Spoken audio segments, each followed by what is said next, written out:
A person's greatness is determined by their thoughts. This timeless truth has been proven repeatedly by the lives of successful individuals like Elon Musk, Steve Jobs, and Jeff Bezos. Napoleon Hill, in his famous book, Think and Grow Rich, said what you think about, you become.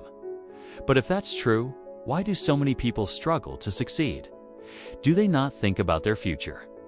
Do they fail to see their own potential? Today's story will uncover the answers to these questions and teach you a powerful lesson. Along the way, we'll also learn some new words to enhance our English skills. So, stay with us till the end. I promise this video will be worth your time. Once, in a busy railway station, there lived a beggar. Every day, he survived by asking passengers for alms as they waited for their trains. One day, as he was begging, he noticed a well-dressed businessman stepping onto the platform. Seeing his expensive suit and confident posture, the beggar thought, "This man must be really rich. If I ask him for money, he'll surely give me a generous amount." With this hope, the beggar approached the businessman and stretched out his hand. But instead of giving him money, the businessman looked at him and asked, "Do you always just take from others? Have you ever given anything to anyone?" The beggar was startled. He had never heard such a question before. Confused, he replied, "Sir, I'm just a beggar. I survive by asking for alms. I have nothing to give to anyone." The businessman smiled slightly and said, "If you believe you have nothing to give, then you also have no right to ask for anything. I am a businessman. I believe in exchange. If you can offer me something, I can give you something in return. But if you have nothing to give, I cannot give you anything either." Saying this, the businessman boarded his train and left. The beggar stood there, stunned. He kept replaying the businessman's words in his mind. "I have been begging for so long, but no one has ever said this to me before." He wasn't rude, but he spoke the truth. If I can't offer anything in return, then why should people give me anything? For the first time, the beggar realized that maybe this was why people never gave him much money, because he offered them nothing in return. That night, he lay awake, deep in thought. "But what can I give? I am just a beggar. I have nothing." Yet the businessman's words kept echoing in his mind. If you want to receive, you must first give. 2 days passed. The beggar didn't ask anyone for money. He was too busy thinking. On the third day, while sitting at the station, he noticed a patch of wildflowers blooming near the tracks. Their vibrant colors caught his eye, and suddenly an idea struck him. What if, instead of just taking, I offer something in return? What if I give people a flower every time they give me alms?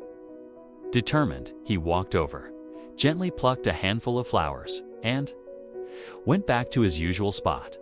When someone handed him a coin, he smiled and offered them a flower in return. Surprisingly, people accepted the flowers with joy. Some even smiled and thanked him.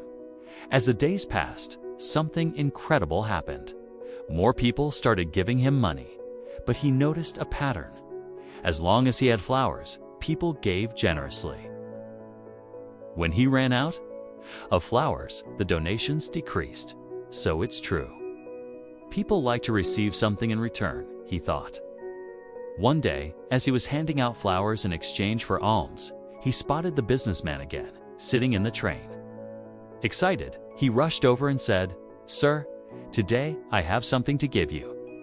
If you give me money, I will give you flowers in return." The businessman smiled, handed him some cash, and took a few flowers. "You have truly understood the value of exchange," he said. "Today, you are no longer just a beggar. You have become a businessman." The train arrived at the next station, and the businessman stepped off. The beggar stood there, watching him go. His words sparked a new thought in his mind. Am I really a businessman now? For a long time, he pondered over it. Then, suddenly, he realized something. I now know the secret of success. I am not just a beggar.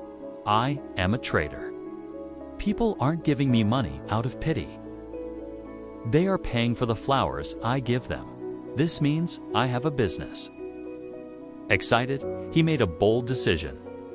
That day, he left the railway station and never returned as a beggar again. 6 months later, at the same railway station, two well-dressed men met. They exchanged a handshake, but one of them had a curious look. "Do I know you?" one man asked. The other smiled and replied, "Yes, we've met twice before, right here on this very train." The first man frowned, trying to remember. Then his eyes widened in surprise. "Wait, you're the beggar, the one I refused to give money to?